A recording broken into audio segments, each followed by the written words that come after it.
আপনারা হাট থেকে বা অথবা কারো কাছ থেকে যদি নতুন করে এক পিস কবুতর কিনে আনেন আর আপনার কাছে আগে থেকে যদি এক পিস কবুতর থেকে থাকে, তাহলে নতুন কবুতরটা কিনে এনেই দুইটাকে একসাথে খাঁচায় দিবেন না।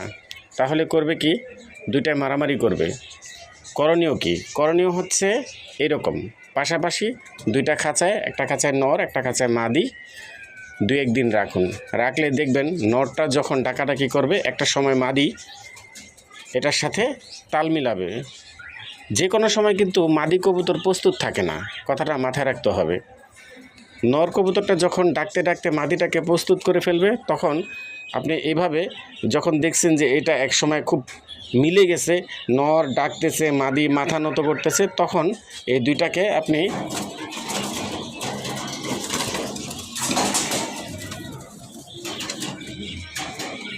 এরকম একসাথে দিলে দেখবেন এরকম একটা সুন্দর মিল হয়ে গেছে।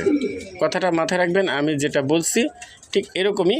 দুইটাকে কিছুদিন আলাদা রাখবেন, তারপরে একসাথে এরকম জোড়া দিবেন, দেখবেন সুন্দর পেয়ার হয়ে যাবে, মারামারি করবে না। ভিডিওটা ভালো লাগলে অবশ্যই শেয়ার করবেন, অন্যদেরকে দেখার সুযোগ করে দিবেন। ধন্যবাদ।